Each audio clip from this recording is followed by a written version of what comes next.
I don't want to coexist.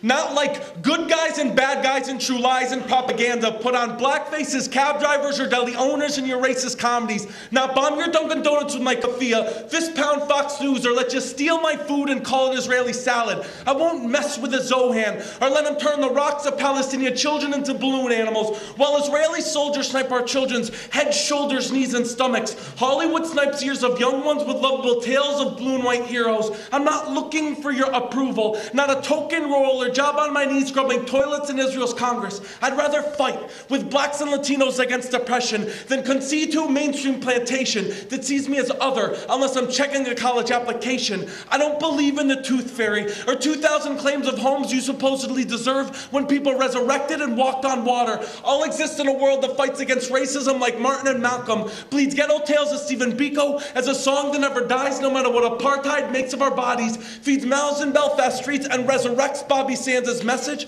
so that we'll never be hungry again. And whether you know it or not, I'm the best solution you have. One man asking for one vote, telling you to look at the sea, and it will never drive you into it. I'll never return the favor. I'm not outstretching an olive branch and a rifle. I'm extending reality, because being surrounded by so-called enemies on your borders is easier than in your towns and election centers. We may not be brothers, but this neighborhood has made us cousins. I don't want to coexist. I want to exist as a human being, and justice will take care of the rest.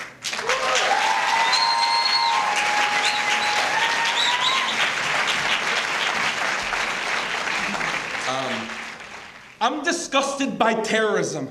Backwards animals who have no value for human life produce propaganda videos to disseminate their message, prey on the weakest in society, infect children, recruit fighters like expendable ants in their ideological struggle. You know who I'm talking about. Soldiers who drop bunker-busting bombs on mosques and university, decry the Middle East but follow authority closer than dictatorial rule, think stripes and codes rather than decency and humanity give them worth in this world. I've seen one too many Facebook invites by jingoistic kids I went to high school with, couldn't wait to get in some trigger time, hunt down powheads and hajis like venison. And when some Marines grenade launcher catapulted 120 mini bombs per minute, took out 17 houses and 14 schoolgirls, I'm supposed to feel bad that he can't see his wife and daughter on Christmas. I'm supposed to feel bad that he can't see his wife and daughter on Christmas. While the people will never see, he's destroyed a number of people who will never see Eid. We're so quick to honor our troops, but don't dare mention the widows, the trembling father crying, immersed in his wife's charred flesh, a fetus blown out of her stomach. The soldier said kicking down the door was too risky. Where's the honor for the 25-year-old Iraqi man whose car was riddled with American-made bullets, pained face and surprised look like grabbing for sky, falling out of 110-story towers? As long as we don't affect our interests, we'll shout out Darfur, Rwanda, and the need for antiretrovirals. Look at people as aid packages that can't compete rather than ravage lands perfecting paradigms of imperialism and propaganda. Where's that right-wing Zionist trying to save the Congo, combat Lev Leviev in Angola, genocide in northern Uganda? Where's the humanity before the machetes are raised and proxy forces put into place? King, Mandela, and Gandhi aren't meant to be easily referenced platitudes to make you feel better at night. Help you forget that uncomfortable poem Americans don't want to face. Will worship American idols but have no value for human life. And yet all I hear are 20-somethings telling me they just aren't into politics. I wonder what they'd say at their parents' eulogy after they were blown up into 323 different pieces. I'm sure they wouldn't discuss things because politics isn't their thing.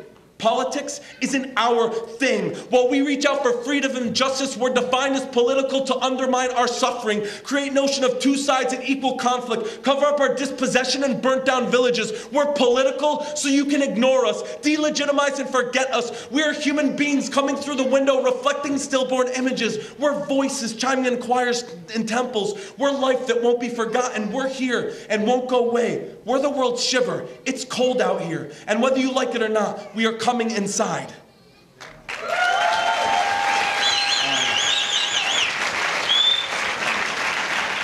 And I'm going to just rush through and close with this piece.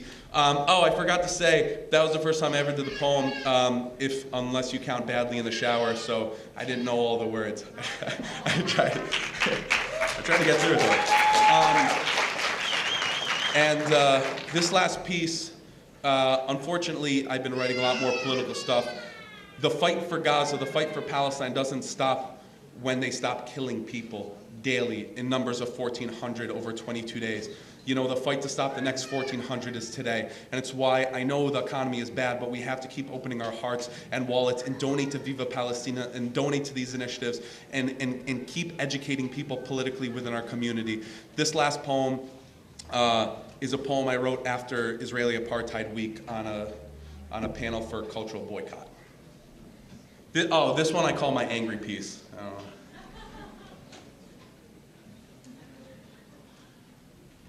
Every time I think of 9/11, I see burning flesh dripping off the bones of Iraqi children in Fallujah. Now Gaza.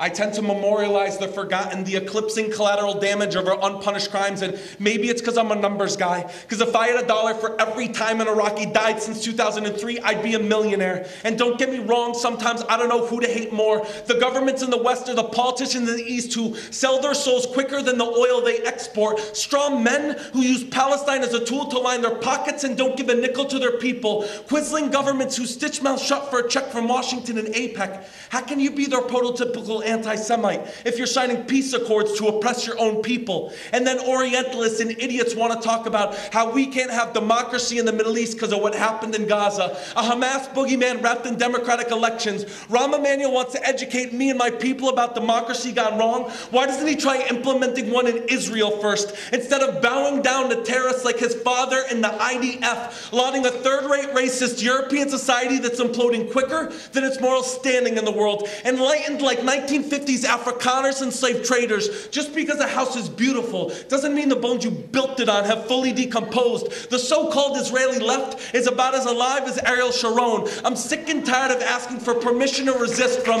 antiquated leftists and progressives.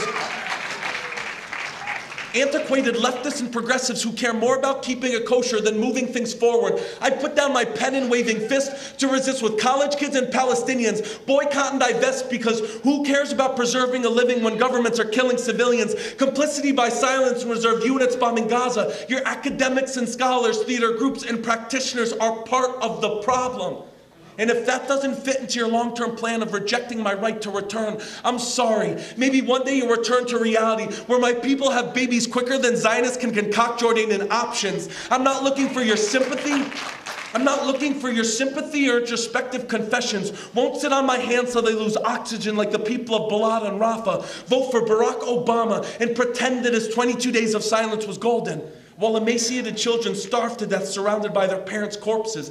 This can't be America the Beautiful. A criminal with a few positive attributes doesn't alleviate genocide. Bombing Afghanistan, Pakistan, and Iraq doesn't make you historic. It makes you as blind and bloodthirsty as the white men that came before you. Apathetic hipsters now excited about a president who broke history but not poverty, occupation, or corporate interests. I'd rather proudly walk through the graveyards of peace accords and failed dialogue sessions than keep seeing my people just as occupied or third-class citizens. We are the gavel that'll slam down like a verdict. We're not waiting for Israel, America, the Supreme Court to approve it. We'll boycott Lev Levi, Caterpillar, and your apartheid companies. We're taking back the right of return and keys to a country because we never asked you to go back to Europe or sit in open-air prisons. I'm not asking for your advice. I'm explaining the decision. You can stay here with us, but only as equals. It's not that you're Israeli. It's that you're wrong. That's why I fight for my people.